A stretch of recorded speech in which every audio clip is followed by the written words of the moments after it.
Go ahead and grab a seat. I think we're going to get started, though. All right. Hello, everybody. Hey, good stuff. So we're going to get started here. I think we're going to move, right? So first off, welcome, everybody, to SharePoint Conference, and as well, welcome to Developing SharePoint Workflows with SharePoint Designer 2013 and Visio Pro 2013. I should have made a smaller title. But anyway, so this session here is going to be done by both myself, Sam Chung, and Jung-Hwa Lim. Before we get started here today, though, just wanted to give us an opportunity to do a quick introduction to everyone here, just so that you guys know who your presenters are. So I'll start off. My name is Sam Chung. I'm a program manager within SharePoint Designer. I've been here in Microsoft about 6 years now. Within SharePoint Designer, I worked on a lot of the designer features, including the visual designer, worked on the task actions that are brand new for this release. Along with Jung-Hwa here, we worked on the new project integration. Before this, I was on the project team where I worked on Project V1 version of workflow there. And before that, I was on the business side within Microsoft. So I'm going to let Jung-Hwa here introduce himself. Hi, my name is Jung-Hwa Lim. And as Sam said, I am the program manager in SharePoint Designer team. And I worked on a SharePoint Designer Share and text-based designer. And with Sam, I worked on the project integration and worked some actions in SPD. And before that, I worked for the out-of-the-box workflow. If you are familiar with the out-of-the-box workflows, which are the approval, collect feedback, collect signature, are you aware of that workflows, right? I hope you use it and enjoy it a lot. But yeah, I own that features in the last release, which is 2010. And before that, I was a PM for a East Asia-bound workflow solution, which was very complex workflow-based solution, and that's what I have. So, thank you. All right, so now it's your turn. I just wanted to have a quick feel of the audience here. How many people here have used SharePoint Designer first? You've used it before? All right, great. So most people here have used it. And how many of you here are developers specifically, where your coding is your main job? Okay, good. So you'll see how inside of the audience, I can see within the audience, there's a lot of people who are developers, but at the same time, there's not. And the whole point of today's session is that we're going to cater to both sides. Although SharePoint Designer is a developing tool, and at the same time, this is a developing session, we really are focused here within SharePoint Designer to really bring down the bar so that pretty much anyone can create workflows within SharePoint Designer.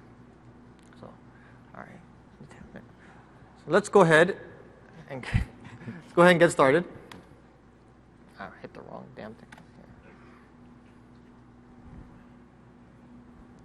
So first thing, what are you guys going to learn today from this session? Our goal here today is that by the time you're done, everyone here will be able to quickly and collaboratively, and I'm going to emphasize collaboratively, create workflows using SharePoint Designer and Visio Pro 2013.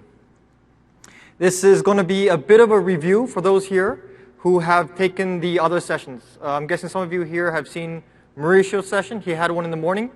So if you saw the session on workflows in general, you're going to see a bit of review on that stuff today. But in general, we're going to focus a lot on SharePoint Designer itself, and we're going to drill into some of the features. So how are we going to do today's session? What's the agenda look like? We don't actually have too many agenda items, and that's because we're going to focus mostly on the demo today. We have one big demo which is going to kind of bring everything together. But before we get to demo, what is the agenda look like? First, we're going to do a quick recap, like I said before, on the stuff that's happened within SharePoint Workflows in 2013.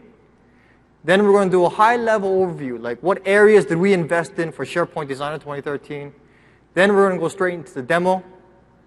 Then we're going to do a quick recap and question and answers. Now, we have a question and answer section that we've kind of set aside for 15 minutes at the end of the session. Now, normally I do like to make my session a bit more interactive, so if you have questions, feel free to ask it. I know with my memory, I tend to forget things if I wait to the end, but it's a big room, so if you feel intimidated and you don't want to ask, or if I miss your hand or something like that, don't worry, there's time at the end. But if you do want to ask a question, feel free to raise your hand. We'll try and keep an eye out for you. At the same time, if you are going to ask a question, make sure you scream it out. It's a big room. All right, so first thing, what's new in SharePoint 2013 workflows? Now, this is actually a slide that we've taken straight from Mauricio. First thing here, expressiveness, right? Do more with SharePoint Designer and declarative workflows. The whole point behind here is that we've done a lot of work both in SharePoint Designer, but also on the back end to really enable a lot of scenarios that you guys may have. In particular, we've enabled flow control so that you guys have, if you guys are aware, we have new stage concepts within both SharePoint Designer and in the base workflow concept as well. We've enabled new types of designers. We've got brand new object models. Much more. There's a lot easier now to create your own custom workflows. And of course, we're very app friendly now. All right, sorry, connected. Connected is all around the cloud. We have a lot of cloud readiness built into this feature here. There were times in 2010 of workflows, you really couldn't do a lot of stuff that was on the cloud, especially if you want to make custom actions and stuff like that. This is now enabled now. You can pretty much do almost anything that you want that you can do on-prem on the cloud as well. And by being on the cloud, what does that enable us? It means that calling web services like a first-class citizen to us. It means you can go ahead and make, this is getting back to my custom actions, but how you can make custom actions that are no longer just code-based, but in fact can make custom actions that are more declarative in style, right? And of course, we want predictable execution and more scalability and reliability is built into the infrastructure within SharePoint 2013 workflows. And unbounded. Not sure how many of you guys are aware, but in 2013 of SharePoint, the workflow engine is separate. We've pulled it out from SharePoint. It's a separate server that you install on a different box if you want to. And what that means is that you guys have now the flexibility and ability to go ahead and scale your system as much or as little as you want. It also means you have better reliability when it comes to your workflows in the sense that if your workflow engine is, or your workflows in specific are behaving badly, it won't affect your SharePoint sites. So let's go ahead and move to the next point. So now what is new in SharePoint Designer 2013? We have a lot of features that we made in this release. Now, what are the areas? So in this slide, I'm just going to focus on the areas that we focused in to really improve on. So first thing, workflow infrastructure. This is going back to not only the stuff that I said before about how we've made the back end better, but also the concept of stages is now incorporated within workflows directly, within all 2013 workflows that you create. We've made it better for actions, scalability, how you can create your own custom actions a lot easier now, and how those show up within SharePoint Designer.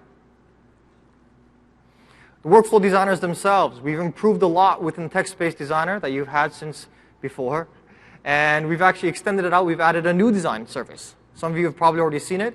It's a great new way to give you an opportunity to express your workflows in a totally different way, and at the same time brings in that collaboration that we're talking about here. And finally, workflow actions. We have a lot of actions that we created for you guys this release. The whole point of this release wasn't exactly to do parity with the old version. The whole purpose of this release was to create scenarios and enable scenarios that we thought would be most important to you guys this release. So that's pretty much the slides that I'm going to do in the beginning. That's really quick and easy, right? Now we're going to go straight into the demo. But before we do the demo, it's a big demo. It's a long demo. So I want to kind of set it up for you guys so you know what's happening. So in this demo, what we're going to do is we've created this fake company, Contoso Leisure. You guys are all part of it. And inside of Contoso Leisure, what we do is that we enable our customers to go onto our site and make reservations or requests to take part in certain events. And these are leisure events like horseback riding, clay shooting, skydiving, fishing, whatever, right? So customers will go onto our site and they're going to make requests to take part in an event. And when they go on our site and create a new event, what that's going to do is that's going to start a workflow. And this first thing that this workflow is going to do, it's going to put a request on an event coordinator to say, hey, a customer has made an event request. Are you okay with this? Next, if the event coordinator says no and denies the task, rejects the task, we'll go into this rejected stage and the workflow send an email off to the customer saying, you can't take part, you can't have fun. After that, other than that, if the coordinator actually says yes, the event is okay, we'll go off into this approve stage. In this approve stage, it's actually a little bit different. What we're doing is we're going to put the workflow to sleep. We're going to make the workflow go to sleep and wait 5 days before the event actually takes place. Once it's 5 days before the event takes place, what we do is we wake back up, and this is where we call into a web service. For those of you who've seen Mauricio's demo, this is going to be similar to what he did, where we actually call into a weather web service, get the 5-day forecast, put it into a HTML table. After that, we go into the send reminder email. And inside of this stage, what we're going to do is we're actually going to call into Bing next. And inside of Bing, we're going to get the driving directions from the customer's house to the event location. Take that, put it also in an HTML table, then take that big HTML table that we got, put it in an email, send it off to the customer, and then end it in a customer notified stage. Overall, it's a small workflow, it's a simple workflow, but inside of this workflow, we're going to show you a lot of the new features that we created and show you the power of workflow that we've really enabled in 2013. All right, so again, it's a big flow and it's a big demo. As such, Jung-Hwa and I will actually be splitting this up. Him and I will be doing this demo together. So quicker, and remember, the whole point of this demo, this session, is to show collaborativeness, how you can work together. It's also part of what we've, in addition to the brand new features that we've incorporated. So Jung-Hwa and I, we're going to work together. And I'm going to start it off. I'm going to be a business administrator. I'm going to create a process. I'm going to outline the diagram in terms of how the process should look like. Then Jung-Hwa will play the role of the SharePoint administrator, who will take that outline, that diagram that I created, and he'll flush out a workflow from it. Once we've done that, we're going to switch to a runtime experience where you'll see the runtime of how that workflow works. During that time, we're going to show an approval, how approvals now work within 2013. We're going to go back, finish off the runtime, and then at the end, Jung-Hwa is going to show you a great way with the features that we've created. You can actually extend not just going outside of workflows and stuff like that, but how you can create reporting as well. Now, this is reporting on your workflow definition, not talking about reporting on your workflow instances that are running. But in any case, it helps you in a totally different kind of scenario outside of just workflow development. All right, so I'm going to go ahead and get started on this one. I should have actually check time. Switch over to here. Perfect. So I remember I'm taking the role of the business administrator, and as a business administrator, I am more familiar with Visio. I don't want to live in SharePoint designer world just yet. I'm not familiar with it. I understand Visio though, since I'm a process manager. So I'm going to start off here in Visio 2013 Pro. So first thing I'm going to do is I'm going to actually bring up a new SharePoint 2013 diagram. Now, template. So I can do that in a couple ways. I can actually scroll down, find it down here. It's right down here if I want to. Or I can search for it, or I can go to flowcharts and find it there. But in this case, since I have it right here, I'm going to go ahead and select it. I like metrics. I'm Canadian, sorry. So we're inside the metric system here. So we're inside the diagram here. And the first thing you're going to notice is that we have a stage. This is really important. In SharePoint Designer 2013, all workflows are stage-based. That's why we start off with a stage right from the front and center. All actions that you have within your workflow must happen inside of a stage. Stages are at the base level, and stages allow you then to actually start creating your workflows in a manner that actually more closely resemble whatever process you guys may have, right? So it's quick and easy inside of Visio. For those of you who've used the Visio 14, you'll be aware that it's the same concept. You have all your actions available on the left side. You have conditions and components. But, you know, if I have an action I just want to do calculation, click and drag, drop it in there, and that's it, right? Simple and easy, right? But remember, I'm a business process manager. I don't know what actions need to go inside of my workflow. If I did, I wouldn't have a need for a SharePoint administrator right now. So I'm going to switch out of this. I don't understand this too well, so I'm going to go to a different view. Actually, not a different view. I'm going to try a different diagram. So what I did is I clicked the Process tab, and there's a Stage Outline button that I have right here. This button, by the way, also exists within SharePoint Designer. So what I'm about to show you, you can also do within SharePoint Designer. Clicking on this button, what it does is that it creates a brand new tab at the bottom. Take note here, there was just a page 1 before. Now we have a default Stage Outline tab. What we've done is we generated dynamically a stage view, a stage diagram of your workflow. Now, my workflow before only had one stage in it, which is why we have just this one guy here. But if it had multiple stages, you would have obviously seen many more stages here. And this is much easier to see at a process level what's going on. So I'm going to sit here and I'm going to start outlining flushing out my workflow. So my process, more or less, actually. So I remember the first stage. Can you see that okay? Zoom in a bit. The first stage of my workflow was this request approval for event. All right. Next thing I needed was a condition to see if it was approved or not. For that, I'm just going to grab our if any value. Yeah, just grab this condition. and is event approved. Simple and easy. I want to go ahead and go back to components, grab a few more stages. I'm going to quickly outline this workflow.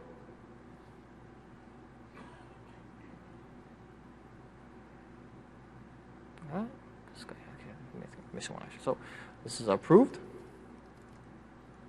This one here was our get weather info. This one here was our send reminder.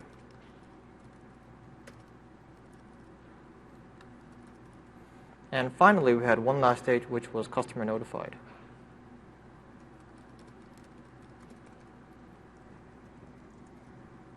All right.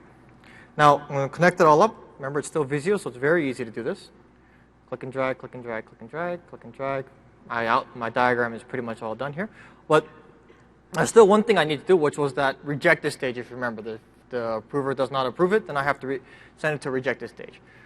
Now, I can go ahead and drag another simplified another stage if I want to right here, but remember, there's still Visio. So I want to show you how, as a Visio person, I can use whatever shape I want to. It doesn't matter. It's still Visio. So instead of using one of our SharePoint 2013 workflow shapes, I'm going to go out here, more shapes.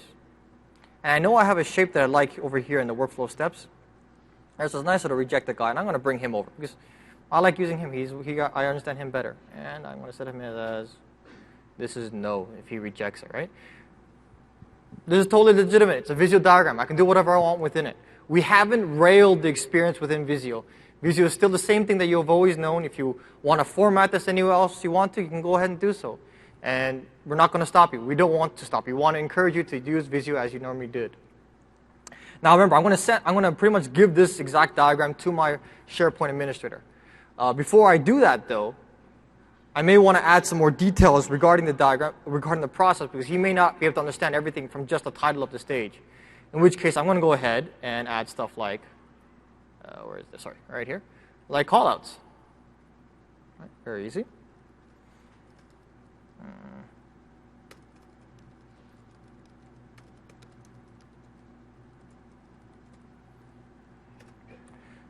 Very simple. I can do whatever I want within it, just like this, and I can do that on all my other stages, right? But for the sake of time, I'm not going to, obviously. But anyways, I'm done. This is my process. Took me less than a few minutes. Would have actually been a lot quicker if I wasn't talking as much. But in any case, it's very easy now. I've created my process, and all I have to do now is just save it out. I'm going to pop it on my desktop. I've saved my workflow. I'm going to send it now to my SharePoint administrator. And the way I do that is, I can do multiple ways, but quick and easy way is just share it directly from Visio, an email, send it as an attachment. Oh, here it is. See how it brings up Outlook. I'm going to send it out to Garth, who's my SharePoint administrator. Done. Big thing to take note of here. I sent him the Visio file directly. I did not send an intermediate file. For those of you who've played with 14 version of this, you know that you have to export it out as a VWI file. From there, the guy would import it, SharePoint administrator would import it back in, and you'd have this intermediate step of import-export, right? That's no longer the case in 2013 at all. You use the exact same Visio file that the Visio user is using within SharePoint Designer as well. All of your workflow information is stored inside of that Visio file. We don't have separate files and all that, because in fact, for those of you who were, we had separate files that stored the Visio diagram and the workflow information. That's no longer the case. We've componentized the entire workflow, broken up into the XML components, and popped it into all of the different shapes here. So I've sent it out. I'm not going to pass it off to Jeonghwa, who's going to show you the SharePoint administrator side in terms of what he does with that diagram. Thank you. So thank you for the great slide and demo, Sam, so far. And I'd like to start with some questions. So how many of you use SPD beforehand? And how many of you are actually site administrator? Quite many. And so how many of you are doing the same thing, site administrator, and at the same time doing workflow creation and authoring? So, gentlemen, yes. So I'm very happy to see a lot of people here are actually the right audience today. So I'd like to start with site first. And my demo will take about 25 minutes, but we have a connectivity issue these days, and the time might vary depending on how fast I can speak English, right? I try my best. So,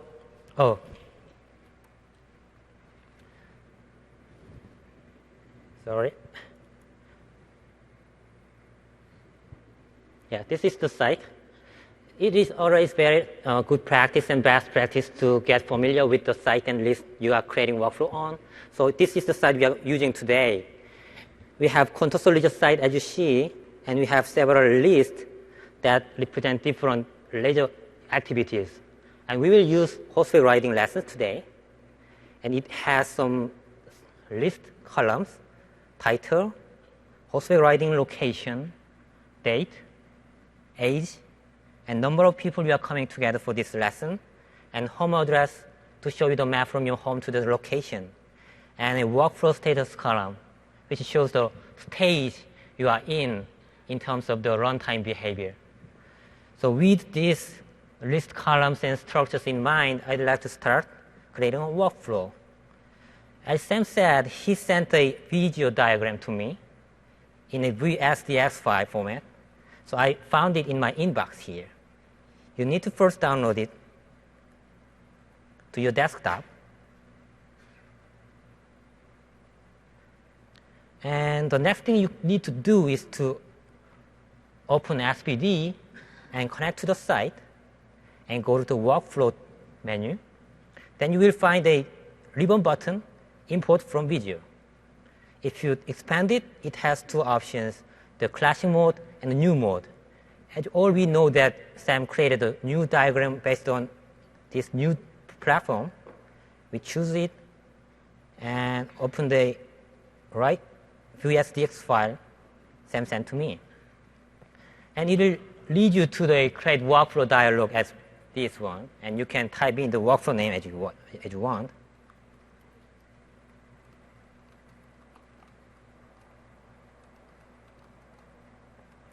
And we have a workflow type option. We provide several options, starting from list workflow, site workflow, and reusable workflow. And if you connect to a project site, we also provide project workflow in this dropdown. And we will use list workflow. And the site, the list Dropbox, you need to use the horseback riding lessons I showed you before. And click OK will lead you to a visual diagram, which looks just like what Sam showed you before. This is a video controller embedded in SPD, which is very great thing in this new release. And if you have noticed, everything is preserved, and everything is the same as what Sam showed you. And in real situation, you might have to sit down with your business analyst to understand the requirement and what you need to do to implement this workflow, right? And in this demo, let's have some time to look at the flow and take some time to read through the comment that Sam sent to me. And this is very simple workflow, so I don't need to talk to the business analyst at all. By looking at this diagram alone, I can understand everything in a very easy way. And after looking at the commands, I totally understand what it means, and I'd like to create the workflow right away. The next thing you need to do is to create a workflow outline diagram, which allows you to actually add actions and conditions into this diagram. So try. Boom, we have issues now. Actually, we have two layers of validation logic. The first layer of the validation logic is called shape level validation. These issues are found during the shape level validation. It checks if the shape and connector and connections are valid, and it starts from the start to the end. And we found two issues here. And the other layer of validation is called XAML level validation, which will be performed when you try to publish your workflow or try to check for errors using these two buttons on the left top location. Now that you know that you have two issues, this is time to you to fix them, right? So if you click one by one, it will indicate the shape or a connector that has the error width. So I'd like to go to fix the first issue here. If you look at the issues, it says the shape is invalid. This shape was allowed in the Visio diagram, but if you look at it and open it and try to transition to the workflow logic, it checks the validation and it is not valid in this workflow diagram. So you need to replace this one with the valid shape, which is simple stage in this case. After you rename it to rejected, you think you are done with the first issues, right? And you go to the second issue, which says this connector should be labeled yes or no. You already know that the no was used here, so you can guess that this is the yes node. You just right-click the connector, and we provide the right and proper options for you. Now, you think you are done with the fixing issues, right? And retry to create workflow outlines. Boom. Yes, we successfully transitioned to the workflow dialog now. As we don't have issues now, I'd like to hide the issues pane first. And to look at it better, I'd like to zoom out a bit. And then you will notice that the flows are well preserved. The flows are kept intact. But the shape, the simple stage shape is replaced with a container stage shape so that you can add actions and conditions within the stage container. If you look at the left-hand side here, we provide some stances, action stances, condition stances, and container stances. These stances are available in the Visio diagram Sam showed you before. But these stances available on the SPD side is different because we create the stances on the fly, meaning that we only provide the actions and conditions that are available for this type of workflow. As I showed you, we chose list type workflow, right? So we only show actions and conditions that are available and useful for the list type workflow. And if you have some custom actions defined in the .actions profile, we also show them in these stances and create the stances on the fly. And if you are interested in the custom action story, we have a session tomorrow at 5 p.m., which will be done by our colleague PM of SPD, so don't miss that session. And as we get familiar with the stances, I'd like to go and complete the first stage, which is about to assigning tasks to the event coordinator group. What I need to do is to go to action stances and scrolling down the stances and trying to find some task actions. As a matter of fact, we have 2 task actions in this release, but I'd like to use the complex one, which is the better fit for this scenario, and which also allows you to understand the easier one naturally. So I'd like to go to the right task action, which is start a task process action. If you drag in and drop it onto the connector within the stage container, it's just added. And if you zoom it up a little bit, you can notice a new UI here. We introduced a new UI called Action Tag, which allows you to set parameters for this action. So basically, what you can do in this visual designer, in terms of the power of an expression, it is the same with this visual designer and in the text-based designer. You can do everything in here, end to end, literally, up to publishing the workflow. So it's very great feature in this release. So the action tag actually show you 2 parameters for this action. These 2 parameters are called in-sentence parameters, which are displayed as links when you see this action in sentence-based designer or text-based designer. So I'd like to go set the first parameter for you. If you click the in-sentence parameter, it will launch the corresponding designer type as this one. If the in-sentence parameter has a very basic designer type, such as text box, we will launch a dialog called top-level property grid, which allows you to set a simple parameters. In this task action, we have a corresponding designer type as this one, and I'd like to fill in one by one for you. As Sam said, we need to task actions to the event coordinator group, and I want the task to be assigned in parallel fashion, and I can set the task title. Event was created. And if you want, you can set the description for this task. And I'd like to set the due date to the date of the event. So afterward, if you make a decision afterwards, it doesn't make sense because the lesson already finished. So I'd like to set it to the due date. And we have additional 3 groups of task options here. I'd like to go with the first one. In the first option, allows you to set some parameters. The first parameter allows you to choose between group tasks versus a single multiple tasks to every member within the group. In our scenario, I'd like to turn it on to assign multiple tasks to every member within the group. In the second option allows you to go with synchronous execution versus asynchronous execution. I want this task action to wait for the approval from the task assignees. So I'd like to turn this parameter on for this scenario. And completion criteria provide 4 options.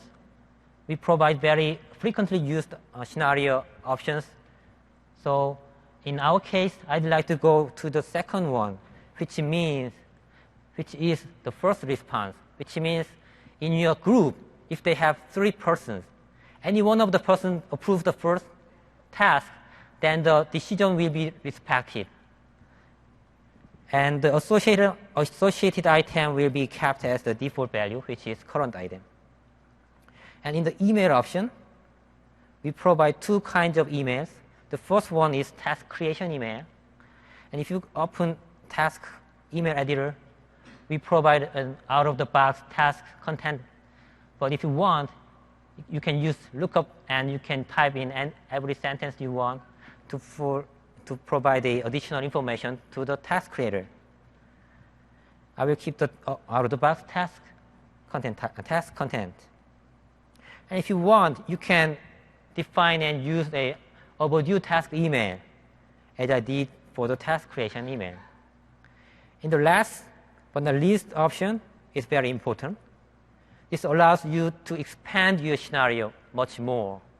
We provide the out-of-the-box task content type, which is workflow task, and out-of-the-box outcome field, which is task outcome, which provide 2 options, approved or rejected.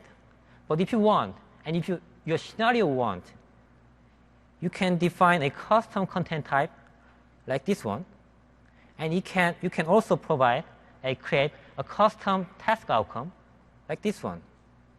And it can provide multiple different set of task outcomes. You can expand the scenario as much as you can and as much as you want. We will keep the default out-of-the-box content type for this scenario because we don't need additional outcome values. Now I just finished the first stage, which is one of the most complex stage in this workflow. As such, you can add actions and conditions into the stages and complete the whole process and logics. And you can publish the workflow by clicking the publish button. But I'd like to show you some features that is supported in the text-based designer. I'm not intentionally going to the text-based designer because I'm the owner of the text-based designer, but actually it has some interesting features for you. So I'd like to go to the text-based designer and show you more features. If you click views and select text-based designer, text-based designer will be shown.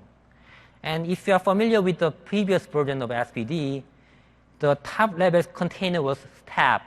But as Sam said, we introduced stage concept as the first and topmost container.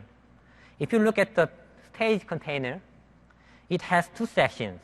The first section is logic section. You can add the logics into it, and you can compose the logic within. And the other section is transition section right here.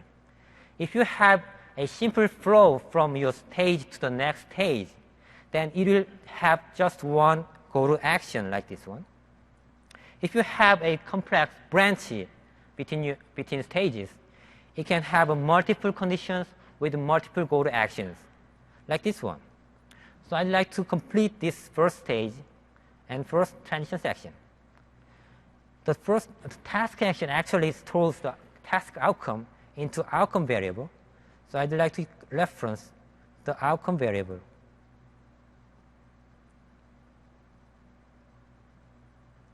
If you choose the outcome, we provide the drop-down UI for the proper options you can choose from. So you can choose approve to make it send, right?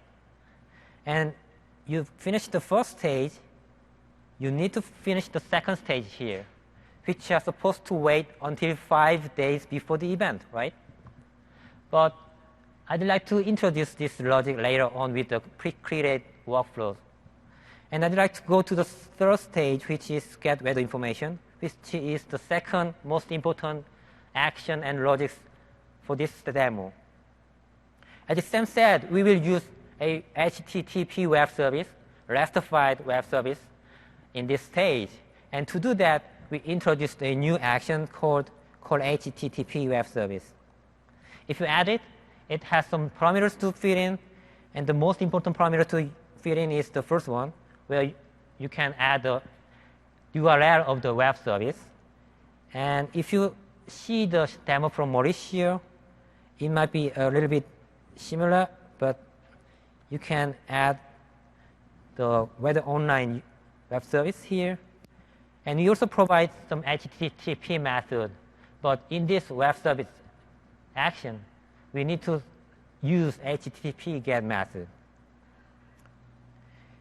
And this web service will return a JSON type response, which needs to be stored in this action. The response will be stored in this response content parameter. And to do that, you need to create a dictionary type variable. Dictionary type variable is very important. It can be used for the web service action, and it can also be used for multiple collection of data and into just one variable. So it is very useful dictionary type, and it is introduced in this new release. So I will store it in web service response dictionary. And now that you've finished calling the web service, the next thing you need to do is to actually get the data from the response, right? To do that, we introduced a new action called get item from a dictionary. You need to set the dictionary parameter to the web service response, right? And what you need to do is to know the path to the right data you want to fetch from. To do that, you need to know the response first. If you look at the response, JSON type response in a plain view, it looks quite complicated. A lot of branches, brackets, and apostrophes, right? But if you look at it in a tool like JSON Viewer, actually there are a lot of JSON viewers out there available. Even there is an in-browser viewers at the same time. So if you look at it in the JSON Viewer, you can understand the structure very easily. It has root node data. Under it, it has weather, which has actually 5 arrays for your 5 days forecast. And if you look at the forecast for today, it has some interesting data. In our demo, we will use the max Celsius temperature. As Sam is Canadian and I'm Korean, we use Celsius.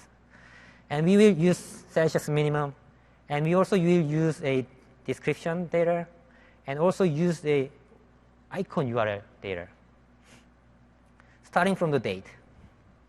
As you know, the path is data on the weather, the first array, and date.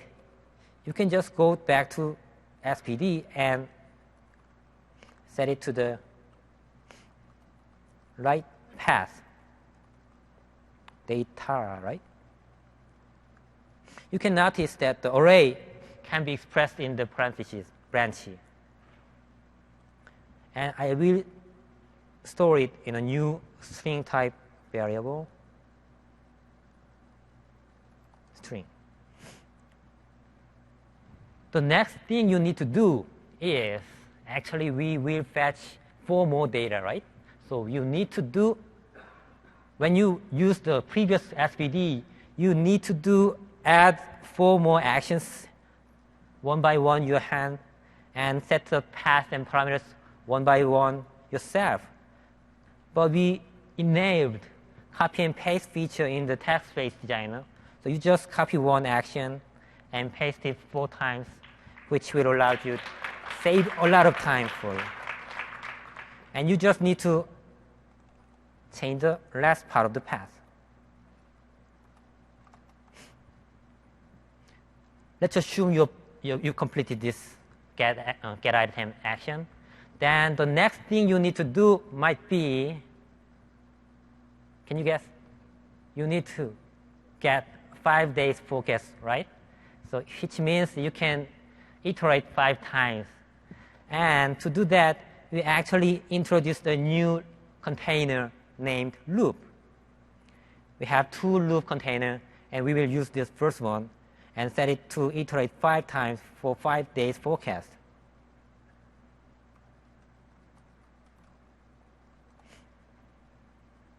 And just you need to select multiple actions and move it to the container. That's all what you need to do. And thank you. From now on, I'd like to change my view to a pre-created workflow and explain the rest of the workflow and explain something more than this one. So I'd like to open it. And as I said, the first stage is already created for you. It's the same. And in the second stage, you are supposed to wait until 5 days before the event, right? So you need to use add date to time action. And you can set -5. And you can set parameters to the date of the event to calculate the 5 days before the event. And then you just need to pause until that date and wake up to go to the next stage, which is get weather information stage.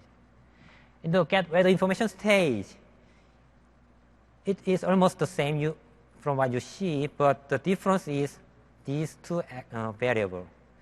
We actually use a string variable to compose the HTML table to be used in the reminder mail later stages. And the second variable, which is index, is used to get the right path in this action.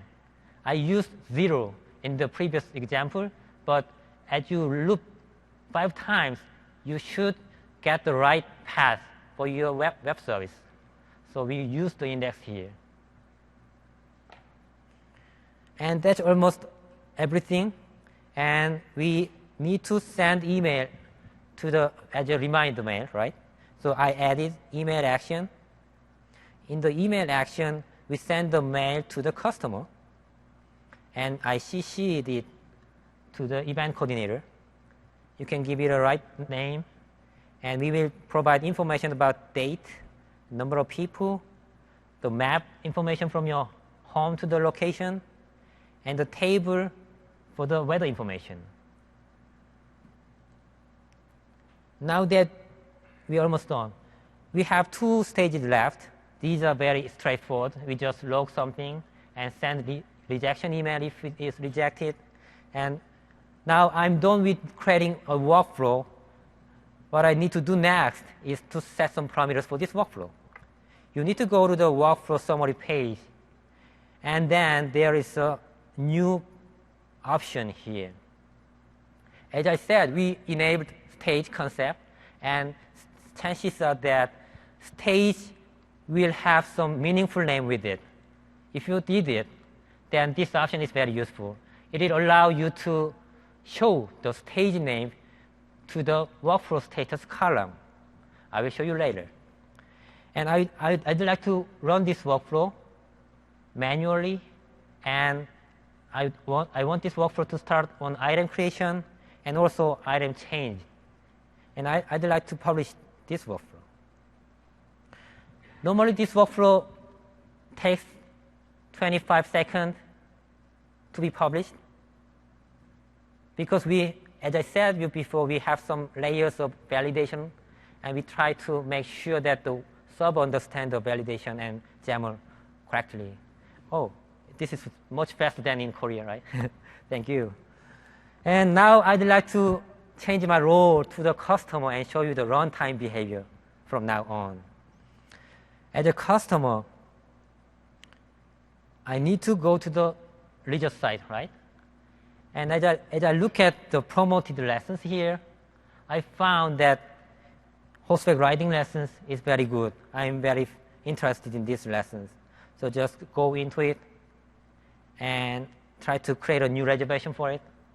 And if you have guessed, we are actually coming from Korea, which is known for the Gangnam Style, right?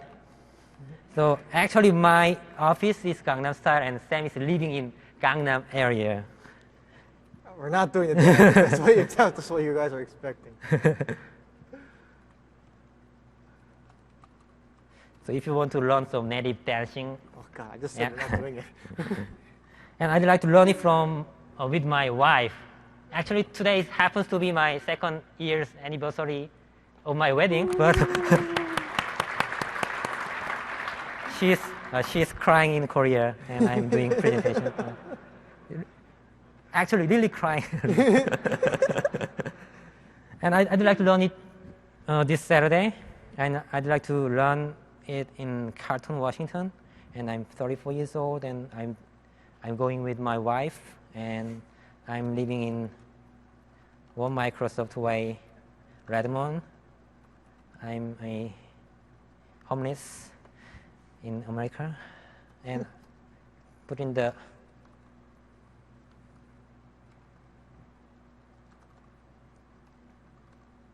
Microsoft.com. Yes. Then the reservation is made, and if you refresh the IE, you will find that the workflow is just started with the item creation. And you can also find the stage name we use is exposed in the workflow status column here. And I know, as a customer, I know that I need to wait the event coordinator to take some action. He can approve or reject for me. So the task runtime behavior will be demoed by Sam. So back to Sam. Great. Thank you, Jeonghwa. So the workflow started off, and as you remember, it's gone off and created a task on the event coordinators. The event coordinator in this time was a group that had a bunch of different users inside of it. And just to re-emphasize what Jeonghwa already talked about, with his selection, it made a single task on each member, right? We could have made it on one task on the entire group, but for this scenario, we had one on every member. So I should hopefully be getting an email. Oh yeah, and the email I'll be getting is the one that Jeonghwa already sent out. So while waiting for that email to eventually pop up, I'm just gonna spend some time and talk a bit more about what kind of scenarios we've enabled within that. Just to clear up a couple of things that want to explain a bit more. Inside of that task dialog, you saw how Jeonghwa was talking about the different outcomes that are available. In the past, in 14, for those of you who are aware, when you created a new task action, it always created a brand new content type every time you added a task action, right? That's no longer the case in 2013.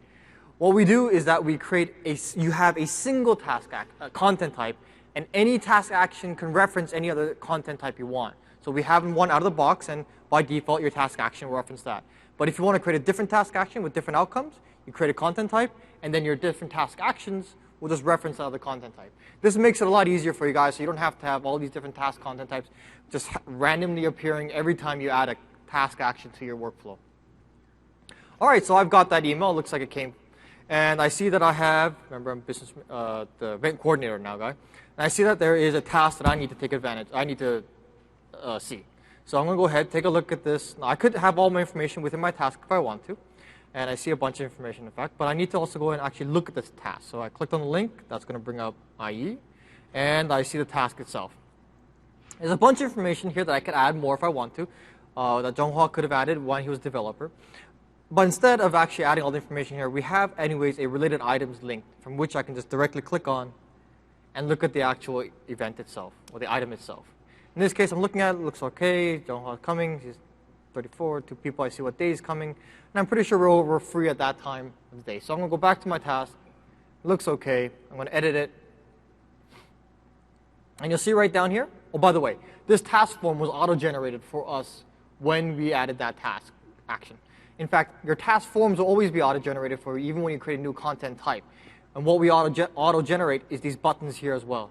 So if you have different options or different outcomes here, we'll auto-generate these options down here. So out of the box here, we have just 2 outcomes, approve or reject. So I'm just going to hit approve in this case. And that's going to go ahead and finish off that task and spin off the workflow. Now, normally at this moment in time, the workflow will go to sleep. Remember, the workflow is supposed to go to sleep and wait until 5 days before the event. But in this case, since we don't want to sit here for 5 days, Jung-Hwa here has made it so that the event that he went has happened closer than 5 days, so the workflow won't sleep. It's actually going to go straight to the next stage. And it's gone and actually called that web service. It's gone into that HTTP web service and called that weather. It's grabbing that weather information, putting it into that table, and then it's going into Bing, getting driving directions from the customer's home to the event location, sticking it in that table, putting in that email, and sending off that email to the customer and the event coordinator. And that should all be happening, and he should have gotten that email by now. Not yet. And he will get that email very soon. But at the same time, what else can I talk about? So, I got it. Oh, you got it. Great. I don't have to talk anymore. So I'm going to switch it now to back to Jung-Hwa, who's now going to show you what that email looks like. Yes, thank you. Yeah, it always takes some time to get the email, so we are very worried about it. And we now have it. So this is the email we created in the course of the demo. And if you look at it, it shows the right information I needed. So the date and people and the map and a weather information. And I can see that the weather is a little bit cloudy, but it has a bright color icon. So I'm very relieved and I'm very happy to enjoy my lessons this Saturday. And now I'm back to the site administrator role and show you some more tips and interesting things about the workflow. So if you go to the workflow, you know that you are finished with this workflow now.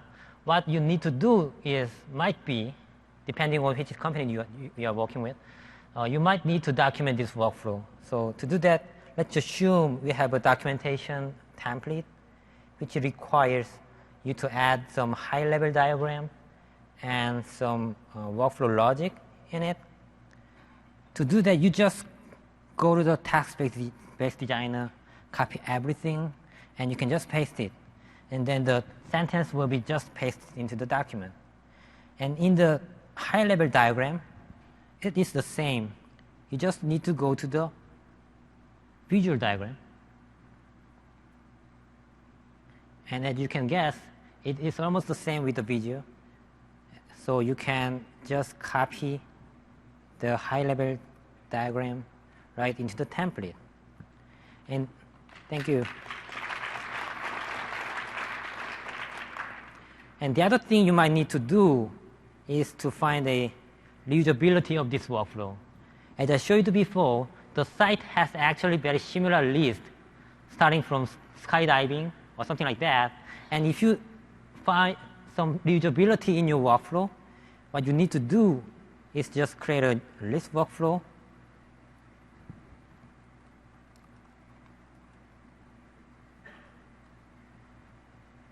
And you can just copy everything and paste it right into the workflow. It has a very good and basic information kept in your workflow, but you need to modify a little bit because you just changed the list. But everything is well kept, and you can just start from it. It will save a lot of time for you.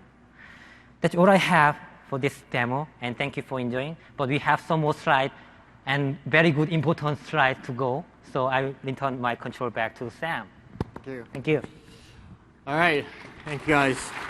Thank you, Donghwa. I always love, I can always tell when I'm with an actual Share SPD crowd because they clap with copy and paste and looping, right? Anyone who's used ever Notepad won't be like, what are you clapping about, right? But anyone who's ever used SharePoint Designer knows why copy and paste is also amazing. So, anyways, all right, let's go back over here, and I'm going to move on with our slides. We're very close to being done here.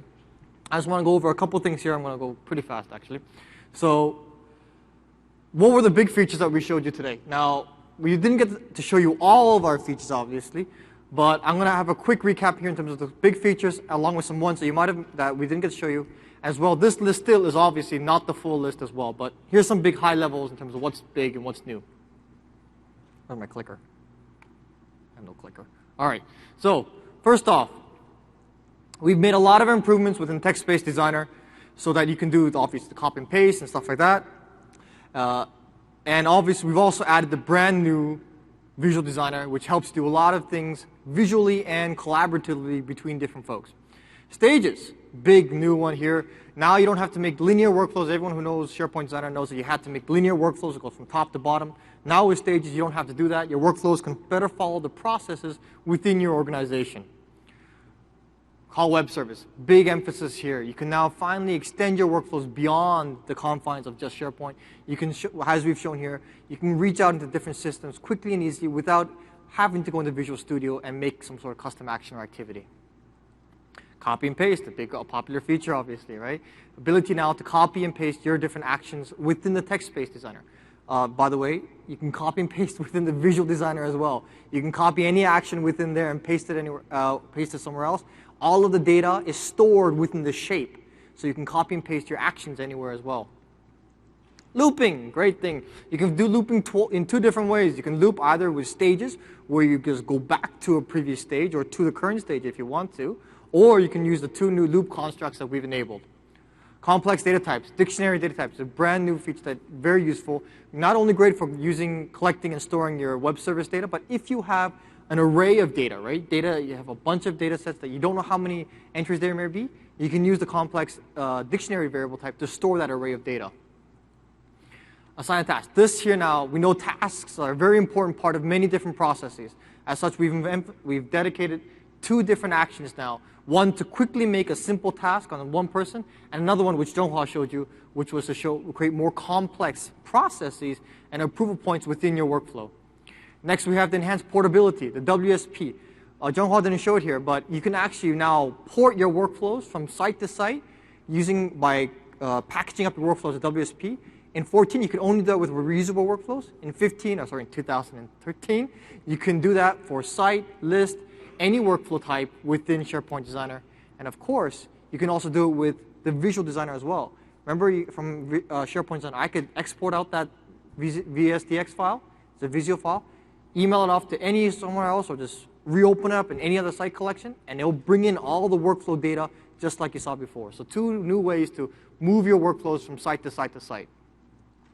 Of course, when you do that, you still have probably to do some hookups, right? Remember that. Next, supportability with classic to 2010 workflows. For those of you who saw Mauricio's workflow session, you'll remember that 2013 workflows are a distinct and different entity from 2010 workflows. This means that you cannot use a 2010 action inside of a 2013 workflow, right?